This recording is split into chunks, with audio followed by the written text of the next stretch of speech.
दोस्तों, इजराइल फिलिस्तीन के बीच 7वें दिन जंग जारी और जंग के बीच की बड़ी अपडेट जो है वो लगातार सामने आ रही है। जहां इजराइल फिलिस्तीन की इस जंग में दुनिया जो है वो लामबंद होने लगी है। जहां एक तरफ यह बताया जा रहा है कि गाजा पट्टी की इजराइल ने घेराबंदी कर रखी है, पर इजराइल के खिलाफ जो अलग अलग जगहों से घेराबंदी हो रही है, इससे इजराइल और अमेरिका चिंतित जरूर है। जहां एक तरफ इजराइल को हमास से भी मुकाबला करना पड़ रहा है और दूसरी तरफ लेबनान से भी मुकाबला शुरू हो चुका है। वही साफ तौर पर तमाम जो कुछ छोटे छोटे मुस्लिम देश हैं, उन्होंने ये जता दिया और चेता दिया कि अमेरिका जब खुला समर्थन इजराइल का कर सकता है और अगर अमेरिका ने अपनी ये हरकतें बंद नहीं की तो हम भी इस जंग में हमास के साथ होंगे। जहां ईरान के राष्ट्रपति इब्राहिम रईसी खुले तौर पर चेतावनी दे रहे हैं, जहां कल ईरान के विदेश मंत्री को दमिश्क सीरिया में निशाना बनाया गया। जहां इस जंग में पहले ही लेबनान कूद चुका है, वहीं सीरिया की भी एंट्री हो चुकी है, तो कई और मुस्लिम देश जो है वो लगातार सामने आ रहे हैं, जो इजराइल से मुकाबला करने के लिए इस जंग में ऑपरेशन अल अक्सा के तहत हमास के साथ उतरने जा रहे हैं, जिसकी तस्वीरें लोगों के सामने हैं।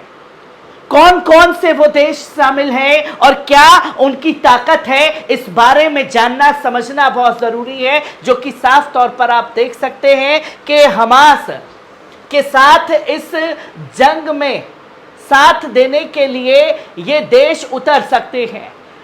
ये अब इजराइल फिलिस्तीन की नहीं बल्कि यह महायुद्ध में बदल सकती है। इजराइल फिलिस्तीन की जंग और इजराइल महज 6 दिन के अंदर 6000 रॉकेट जो है वो गाजा पट्टी के ऊपर दाग चुका है। और अमेरिका ने जब 1 साल तालिबान से जंग की थी तो उस दौरान अमेरिका ने यही अफगानिस्तान में तालिबान के साथ किया था।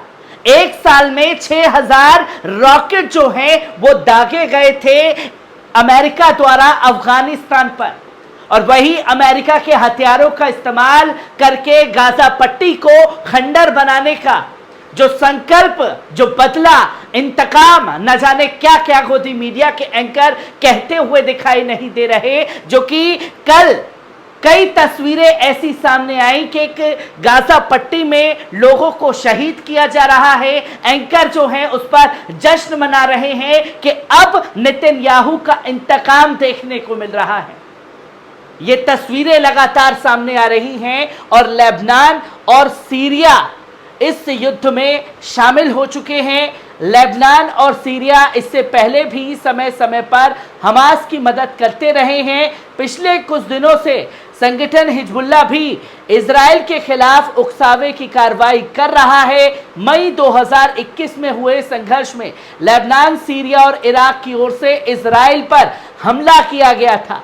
वहीं इस साल की शुरुआत में भी लेबनान ने इजराइल पर रॉकेट दागे थे, जो कि अमेरिका ने इजराइल को मुस्लिम देशों की जगह पर कब्जा करवाने के लिए इजराइल को एक सांप की तरह दूध पिला करके पला बड़ा किया। अब जब छोटी सी जमीन फिलिस्तीन से ली गई तो वही सांप की तरह ढसने का काम करता रहा इजराइल। पहले एक एक कर गाजा पट्टी यानी कि फिलिस्तीन की सरजमी को कब्जा करता रहा और हथियार देता रहा, खासतौर पर अमेरिका, कि जाओ बेटा फिलिस्तीन को तो मार ही रहे हो और देशों से भी मुकाबला करना है।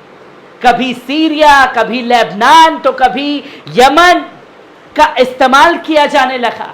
और अब जब खुले तौर पर हमास ने बिगुल फूका तो तमाम देश के लोग लामबंद हो चुके हैं इस जंग में। जो कि अभी तक इजराइल के उत्तरी क्षेत्र में छोटे छोटे हमले होते रहे, लेकिन वर्तमान संघर्ष में 2006 में हुए युद्ध की तरह है, जो मध्य पूर्व में एक बार फिर जंग में धकेल सकता है। अब अमेरिका इस असमंजस में है कि वो इजराइल को मुस्लिम देशों से पिटने से बचाए या यूक्रेन में रशिया से पिटने से यूक्रेन को बचाएगा, जहां दोनों ही जगह जो है हथियार सप्लाई करनी है। और ये बरसों से नीति रही है खासतौर पर अमेरिका की कि दो देशों को आपस में लड़ाओ और अपने हथियारों का धंधा कारोबार जो है वो बस चमकाए जाओ, चाहे उसमें किसी भी मजलूम फिलिस्तीनी को शहीद ही क्यों ना करना दिया जाए। जो कि ईरान का हमास को सपोर्ट है, ईरान समर्थित हूती ने भी चेतावनी दी है। ईरान ने भले ही हमास के इजराइल पर हमले की भूमिका होने से इनकार कर दिया है, लेकिन ईरान हमास को खुलकर समर्थन करता रहा है। इसके अलावा यमन में रह रहे ईरानी समर्थित हूती समूह ने भी चेतावनी दी है कि वे भी इजराइल के खिलाफ इस युद्ध में शामिल हो सकते हैं। जहां समाचार एजेंसी रॉयटर्स के मुताबिक यमन के हूती नेता अब्दुल मालिक अल हूती ने मंगलवार को कहा कि अगर अमेरिका इजराइल को हथियार देना बंद नहीं करता, हमास के बीच संघर्ष में हस्तक्षेप करता है, तो हूती भी ड्रोन और मिसाइल से इसका जवाब देंगे। इसके अलावा अन्य सैन्य विकल्प भी चुनने में पीछे नहीं हटेंगे। अगर ये हरकतें नहीं रुकती हैं तो यमन से भी इजराइल के ऊपर हमला किया जा सकता है। वहीं बद्र समूह ने भी चेतावनी दे दी है। बद्र समूह यही नहीं, इराक में भी रह रहे ईरान समर्थित बद्र संगठन ने भी इजराइल को धमकी दी है कि बद्र समूह की ओर से हादी अल अमीरी ने कहा है कि फिलिस्तीन और इजराइल के बीच जंग में अगर अमेरिका हस्तक्षेप करता है तो हमें भी हस्तक्षेप करेंगे, हम भी अमेरिका को निशाना बनाने में संकोच नहीं करेंगे। ये तमाम देश खासतौर पर इराक, सीरिया, लेबनान, फिलिस्तीन, ये 5-6 देश मिलकर के अगर एक साथ इजराइल पर चढ़ाई कर सकते हैं तो तमाम वो 57 मुस्लिम देश जो अपने आप में एक वजूद रखते हैं वो ये दिलेरी अभी तक क्यों नहीं दिखा पा रहे। जहां ईरान के राष्ट्रपति ने साफ तौर पर अरब देशों से गुहार लगाई है कि इस जंग में लामबंद हो जाइए, जहां अपील की गई है साफ तौर पर मुस्लिम देशों से, जहां इजराइल के खिलाफ अरब देशों को लामबंद करेगा ईरान। सामने आया ये मास्टर प्लान, जो कि ईरान के जो प्रेसिडेंट हैं वो लगातार तमाम देशों से संपर्क साध रहे हैं और ये संपर्क साधने की तस्वीरें सामने आई। सऊदी अरब जो दुश्मनी थी वो भुलाई गई और फिलिस्तीन के इस मुद्दे पर दोनों एक साथ आते हुए पहली मर्तबा दिखाई दिए। तुर्की के प्रेसिडेंट से बात की गई, जहां इजराइल और हमास के जंग के बीच ईरान के राष्ट्रपति इब्राहिम रईसी ने इस्लामिक और अरब देशों से एकजुट होने की गुहार लगाई है। रईसी ने इजराइल के खिलाफ इस्लामिक और अरब देशों को लामबंद होने के लिए कहा है। ईरान के विदेश मंत्री हुसैन अमीर अब्दुल हानिया ने इजराइल फिलिस्तीन संघर्ष पर चर्चा करने के लिए अरब देशों का दौरा शुरू कर दिया है। इस दौरान वे इराक और लेबनान भी गए।